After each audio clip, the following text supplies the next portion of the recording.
Hey, welcome to the Crimson Pact, where we dig into stories so real, so haunting, they'll crawl under your skin and stay there. These aren't campfire tales.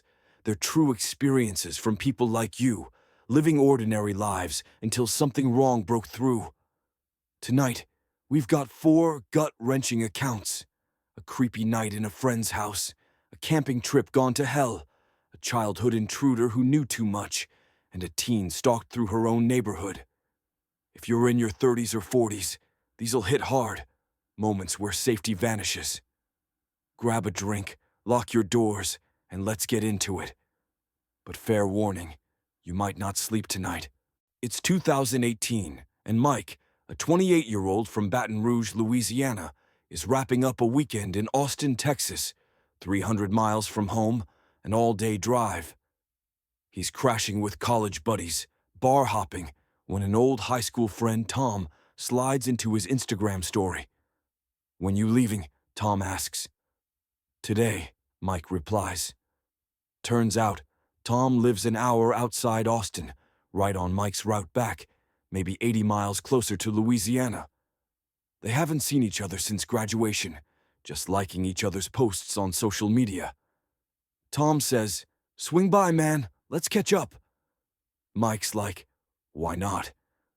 He punches Tom's address into his GPS, 90 minutes, no big deal.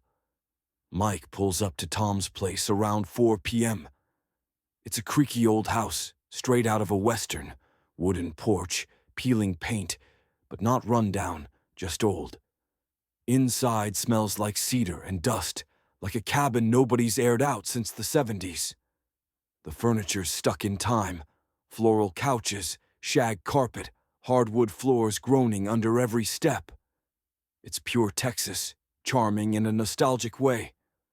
Tom's all smiles, bear-hugging Mike, pouring whiskey by 5 p.m. They're reminiscing about high school pranks, first loves, life since. One drink becomes three, and by 8 p.m., Mike's buzzed, the room cozy but heavy, like the air's thick with years. Tom sees Mike's state and says, "Dude, you're not driving 300 miles like this. Crash here." Mike hesitates. His gut says get home. But Tom's right. He's in no shape for I-10. "Couch?" Mike asks. Tom shakes his head. "Got a spare room, better than this lumpy thing." They order Chinese, kung pao chicken, greasy egg rolls, laughing till 10 p.m. Tom leads Mike to a hallway, points to a door. The room's dark, stale, like it's been sealed for decades. Mike's too drunk to care, collapsing on a musty bed, out cold. Middle of the night, maybe 2 a.m. Mike wakes, mouth dry, head spinning. Moonlight slips through cracked blinds, casting slivers across the room. His eyes drift to the closet door, 10 feet away. Something's hanging there, a long black shape, like a trench coat on a rack. But as his vision clears, it's wrong. Too wide at the top, like shoulders. Too still, not swaying like fabric. His heart slams against his ribs. Was that there before? He was hammered. Maybe he missed it. He rolls over, tells himself it's nothing, but curiosity pulls him back. He peeks. Still there. Pulse racing, he shuts his eyes, willing sleep. Hours later, a sound yanks him awake. 5 a.m., dawn creeping in. A slow creak, like someone stepping on the old floors, deliberate. Mike bolts upright, head pounding, and looks to the corner. The shape's gone. Just a bare closet door, no rack, no coat. Panic floods him. He stumbles to Tom's room, shakes him awake. "The coat in the spare room," Mike gasps. Tom, groggy, squints. "What coat? I don't own a trench coat, man. No rack in there either." Mike drags him to the room, pointing at the empty corner. "It was there. Looked like a damn person." Tom's face hardens, not joking, not skeptical. They tear the house apart, closets, attic, even the crawl space under the porch. Nothing. No signs of a break-in, no footprints in the yard's dry dirt. Tom tries to laugh it off. You were wasted, probably dreamed it, but his eyes dart nervously. Mike's not buying it. He grabs his keys, mumbles goodbye, and peels out by 7 a.m. The 5-hour drive home's a blur, his mind stuck on that figure, those creaks. He texts Tom later, half expecting a prank confession. Tom swears he's clueless, sounding spooked himself. Local Austin news never mentioned anything, no break-ins, no prowlers. But Mike found a Reddit thread years later about shadow figures in old Texas homes, some near Tom's town. He hasn't been back. Now he double-checks hotel rooms before sleeping, always keeps a light on.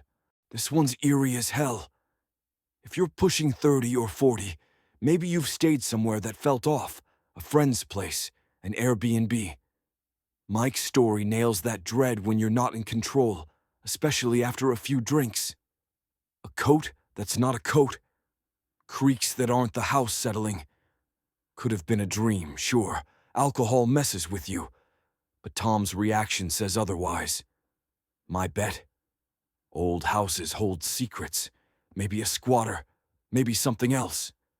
Reddit's got folks swearing they've seen similar shadows in those parts, but no headlines, no proof. Ever crash somewhere and feel watched? Spill it below. Expanded elements. Added Mike's age, job vibes, and Texas-specific details. I-10, cedar smell. Extended the figure scene with sensory dread, shoulder shape, creaks. Media. Reddit threads add modern intrigue. No news reflects small-town silence. Consequence. Mike's new travel paranoia shows lasting impact. Story 2. The Scream in Sweden. Rewind to 2015. Emma, an 18-year-old from Sweden, is on a road trip with her parents and best friend Anna. They're driving 500 miles from home, about 8 hours, to hit a theme park, Sweden's answer to Six Flags. Plans to camp nearby, but they didn't book a site. Rookie move. They roll into town late, maybe 6 p.m., 50 degrees Fahrenheit, sky dimming. Emma's dad hunts for campsites online, but a soccer tournament's got everything booked solid. No hotels either, not in their budget. Last resort. A random forest parking lot, a gravel patch 10 minutes walk from a beach, tucked in a nature reserve 5 miles from town. They ask a passing hiker if it's cool to camp. She shrugs. Sure, no parking cops here. Good enough. Emma notices a rusty sedan parked 50 yards away, empty, windows grimy, odd for evening when hikers are gone. She shakes it off, helps set up 2 tents. One for her parents, one for her and Anna, 10 feet apart. It's 9 p.m. by the time they're done, 45 degrees Fahrenheit, chilly. The girls cozy up with blankets, munching chips, watching YouTube on Anna's phone, giggling over dumb cat videos. By 11 p.m., they're scrolling TikTok, aiming to crash soon. Theme parks tomorrow. Parents are out cold next door. Midnight hits. A metallic clang rips through the quiet, like a shovel hitting gravel, 30 yards away, same direction as that car. Emma and Anna freeze, phones dimming. Another sound, thud, like a trunk slamming. Tires screech, and the car peels out, headlights flashing past their tent. Emma's heart's in her throat. She texts a friend in a nearby city. Camping here, kinda weird. He texts back, get out. That beach, it's bad. Gang stuff, drugs, worse. Emma's stomach churns. They'd picked this spot blind. 10 minutes pass, silence settling, but then a scream. A man's scream, raw, blood-curdling, echoing from the woods, maybe 100 yards out. Emma texts her mom, heard a scream.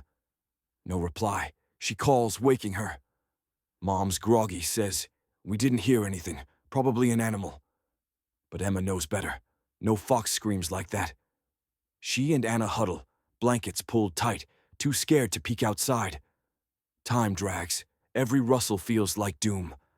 Then, 1 a.m., footsteps. Slow, deliberate, crunching gravel around their tent. Then her parents, then the car 20 feet away.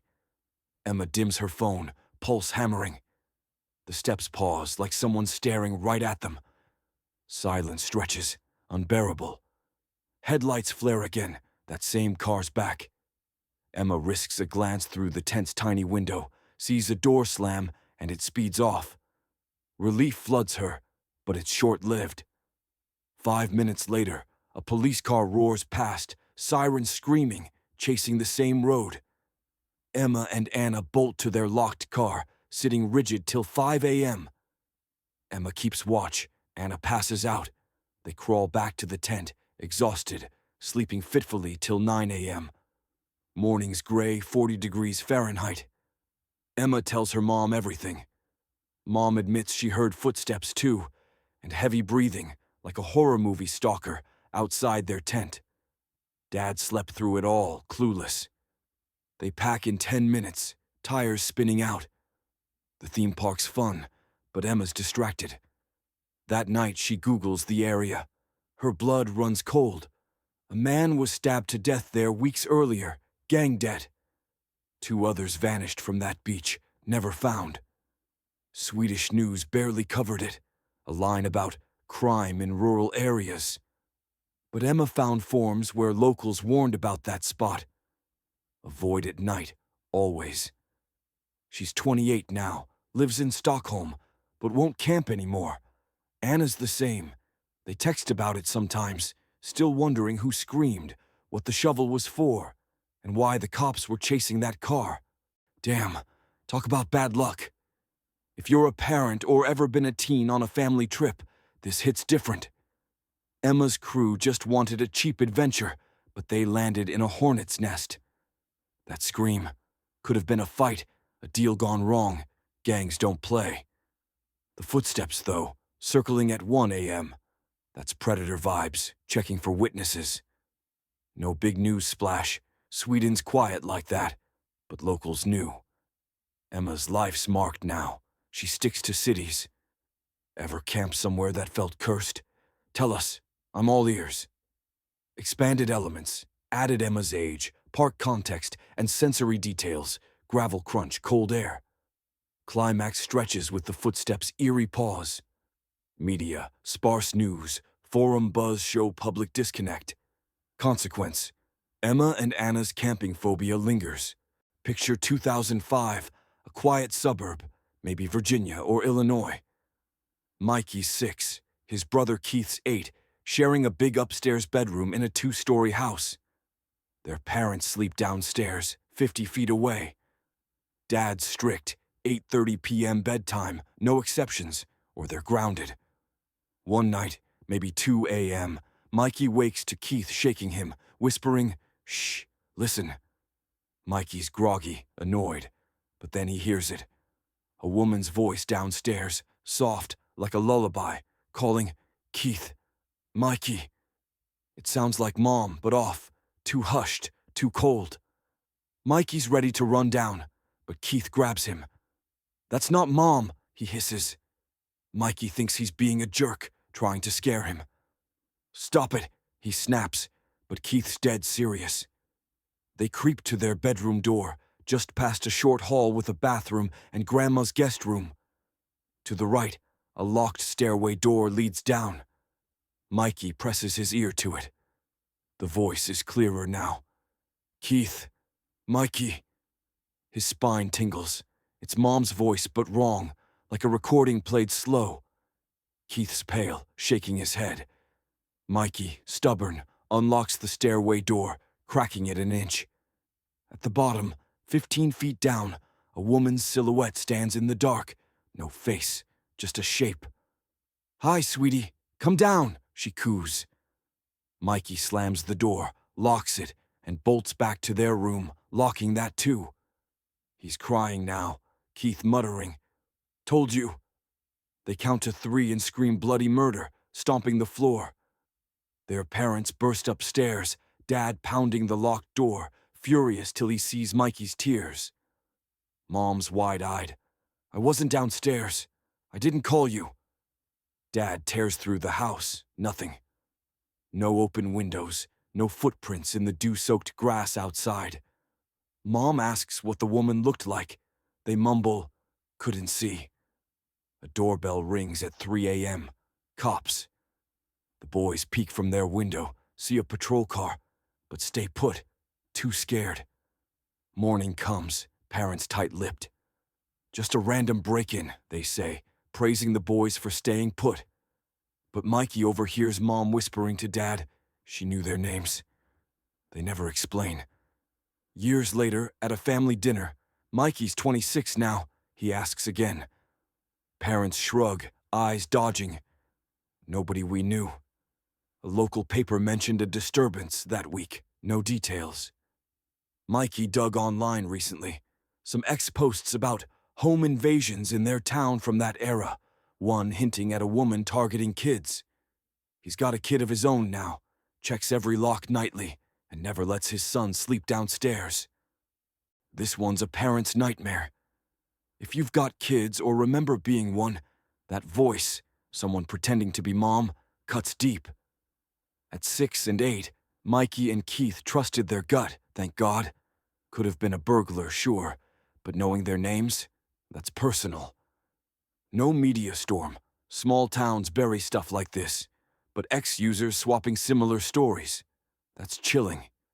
Mikey's a dad now, paranoid as hell. Makes you wonder who's lurking out there, watching. Ever hear something at night you couldn't explain? Share it. It's 2017, a small town, say, Georgia or Indiana. Lily's 16, a high school sophomore, no car, stuck walking or bumming rides. It's a Saturday night, and her mom drops her at her friend Haley's house, a 3-minute drive, 1-mile walk. Mom's single, off on a date, says, if I'm late, walk or get a lift. Lily's cool with it. Suburbs feel safe. At Haley's, it's her, Tina, Courtney, and Belle, chilling in the backyard, 70 degrees Fahrenheit, sipping sodas, laughing till 9 p.m. Then 4 guys from school crash, uninvited, Haley's idea. One's Jake, Lily's ex, all drama she wants no part of. Haley's playing matchmaker, but Lily's pissed, texting her, not cool. By 10 p.m., she's done, storms out, ignoring Haley's come back texts. It's a 20-minute walk home, dark but familiar. 5 minutes in, she hears footsteps, faint, trailing 30 feet back. She slows, they slow. Glances over her shoulder, a man, 40s, hoodie up, hands in pockets, smiling. How you doing? He calls. Hi, Lily mumbles, speeding up. Another 5 minutes, he's still there, 25 feet back, matching her turns through winding streets. Lily's texting her friends, heart racing. He speaks again. Nice night. Love this weather. Yeah, she chokes out, walking faster. He tries again. You from here? No, she snaps, short and sharp. He chuckles. Low, wrong. Lily's begging friends for a ride. Ironically, Jake's on his way. Then the man says it. I'm not gonna hurt you. You live by the elementary school, right? Lily spins, his smile now a sneer, 20 feet away. Leave me alone, she screams, sprinting. He chases, footsteps pounding, snarling. Shut up, you little... Lily's yelling, help! Lights flick on in houses. He veers off, vanishing into an alley. A couple rushes out, lets her wait on their porch till Jake pulls up, 11 p.m. He drives her the last minute home. Mom's not there, not answering texts. Lily's shaking, invites Jake in. She can't be alone. Past midnight, they're talking, calming down, when footsteps circle the house. Backyard gate creaks open, 15 feet from Lily's upstairs window. They freeze, peering out. A man's voice hisses, I see you up there. Lily gasps. Jake yells, we're calling the cops. Freak! They dial 911, Jake taking charge. Cops arrive in 10 minutes, 1 a.m., sweeping the yard, nothing. Mom gets home, horrified. A patrol car stays parked till dawn. Local news ran a blip, teen reports stalker, but no arrests. Posts from neighbors later mentioned a creepy guy near the school that year. Lily's mom had cameras installed, big, obvious ones, and sold the house a year later, tired of Lily's fear. Now 24, Lily drives everywhere, avoids walking after dark, and checks her rearview mirror obsessively. Jesus, Lily's story's a punch to the gut. If you've ever walked home alone, especially as a teen girl, this is your worst fear. That man knew her address. That's not random. Could have been watching her for days, maybe knew she'd be at Haley's. The media barely cared, no surprise. But neighbors talking online, that's real. Lily's life's different now. She's hyper-vigilant. Makes you rethink safe neighborhoods. Ever been followed? Let's hear it. That's a wrap on today's dive into real terror. From Mike's shadowy figure to Emma's forest scream, Mikey's intruder, and Lily's stalker, these stories prove dangers closer than we think. In our friends' homes, our campsites, even our streets. If they spooked you, smash that like button. It keeps us going. Got a story that still haunts you? Drop it below or send it our way. Subscribe, hit the bell, and maybe check your windows tonight. Stay safe, and we'll see you soon.